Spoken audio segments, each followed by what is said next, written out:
Gran Turismo 3 is a blast from the past. Released in 2001, Gran Turismo 3 turned out to be the second most popular PS2 game ever, and was the most popular Gran Turismo game in the series. So, I'll be taking a close look at what made it so popular, and see how well Gran Turismo 3 holds up 22 years later.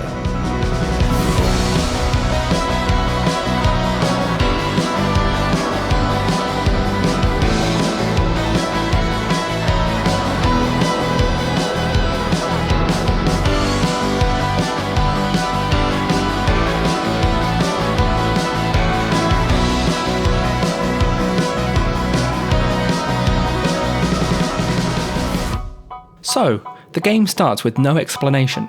You're shown the main map screen, 18,000 credits to your name, and you've basically got to figure it all out by yourself.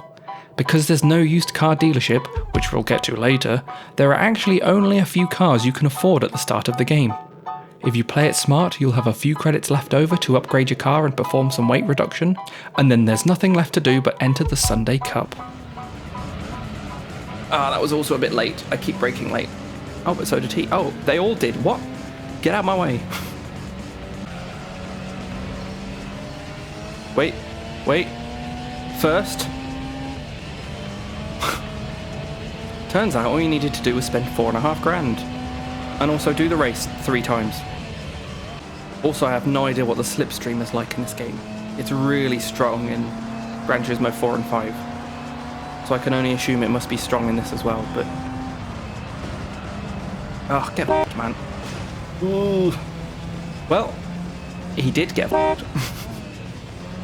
Intentional or not. I guess I did as well.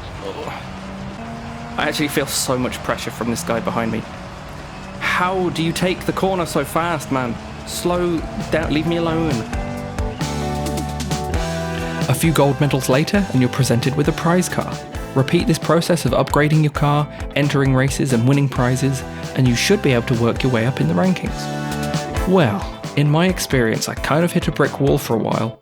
There weren't any new races I could actually enter, and I had very few credits to actually buy a new car to help unless I repeated some previous races.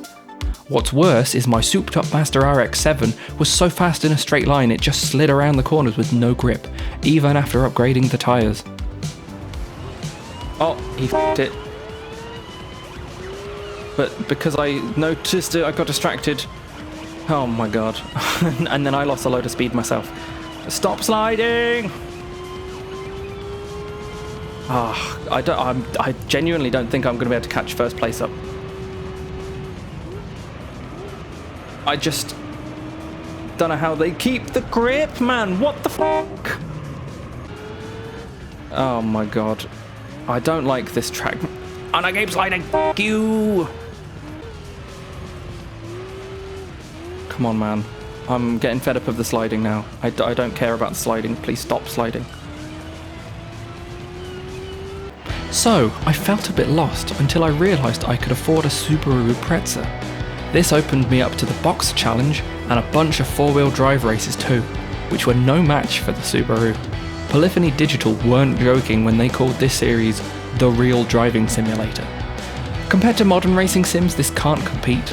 But during a time when basically every racing game had easier arcade handling, cars in Gran Turismo 3 really felt challenging to drive, and the AI really had it out for you. They just don't care. Compare this to the later Gran Turismo entries, where AI cars drive like your grandma out to get her groceries on a Sunday morning. I used to play Gran Turismo 3 a little bit, this one, but I was never any good at it as a kid, because like I say, the AI are so relentless. So I've never actually played this track. So he was just going sideways. I've never played this track in this game. They just keep going. They don't even slow down, it seems. Like, I've not seen them put their brakes on once. I guess they come off the accelerator, but I'll take second. It is what it is. Consider subscribing if you like PS2 games, as I'll be covering over 80 old games from my collection over time. To compensate for its difficulty, you could complete license tests. They test your driving ability, for example, teaching you when the best time to brake before turning into a corner is, driving on wet road surfaces, slaloms to teach you about shifting the car's weight around on the road smoothly, and various other techniques you'll need later on in the game. Some race events actually require a certain license to enter, especially as you move up from the beginner league, and this game even has an entirely unique and dedicated rally section, with a number of events where you race one-on-one with special rally cars. I won't go into detail here, but I seriously recommend Ruffle Waffle's video on Gran Turismo's weird history with rally. Speaking of special rally cars, let's talk about the car selection in this game.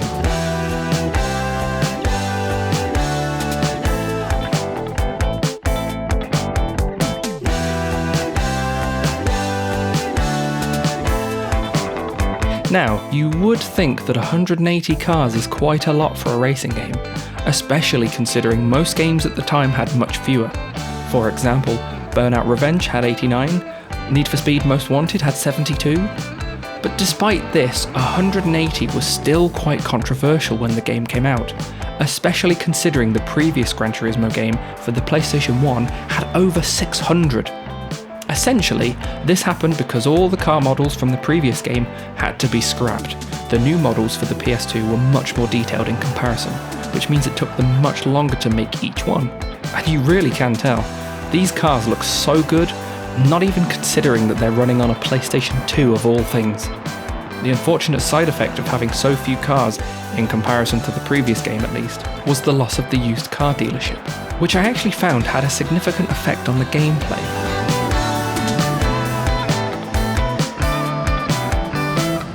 In Gran Turismo 4, 5 and 6, there were around 800, 1000 and 1200 cars in each game respectively.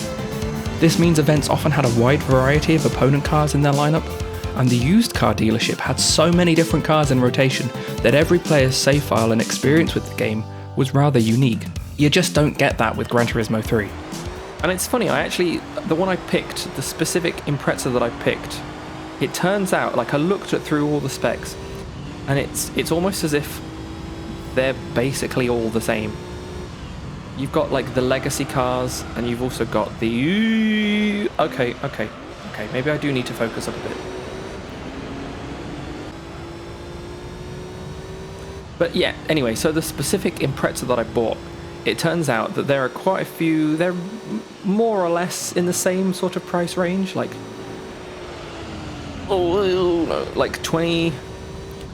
25 to 40-ish thousand, something like that.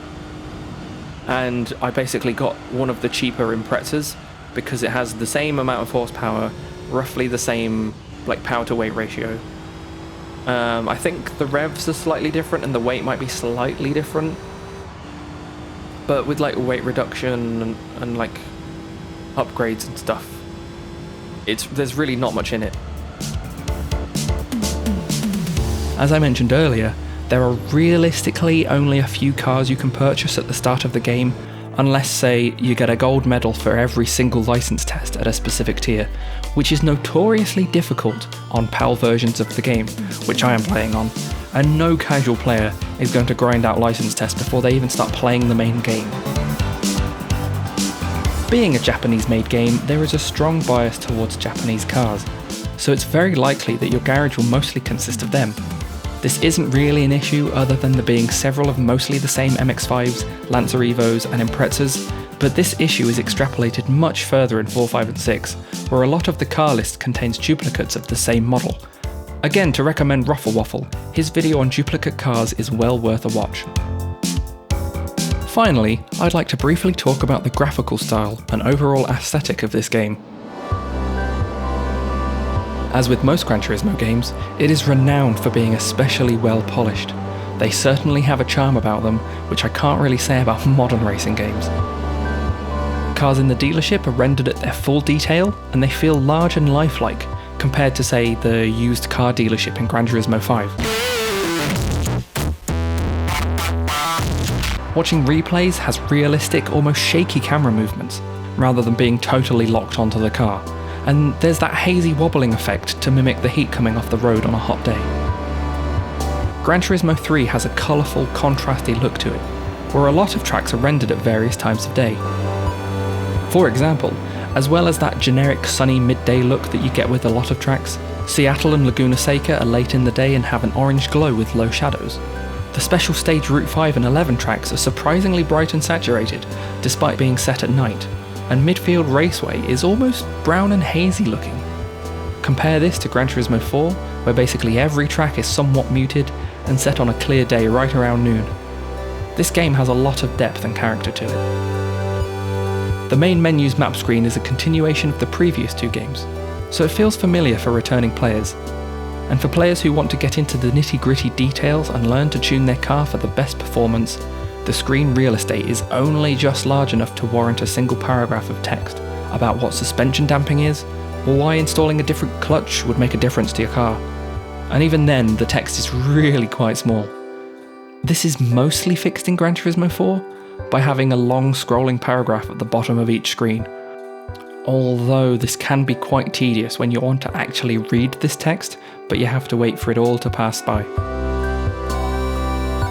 In conclusion, Gran Turismo 3 may have been popular because it was included as a bundle with a lot of PS2s, although I think the character and charm this game exudes really speaks for itself. Driving against opponents is a real challenge, and despite there being so few cars, you really get to learn how each one handles as you slowly upgrade it through each championship. Persevering through moments of frustration, my victories actually felt like victories, whereas the later games just felt like another race to complete. I was so close to winning that. Oh my god.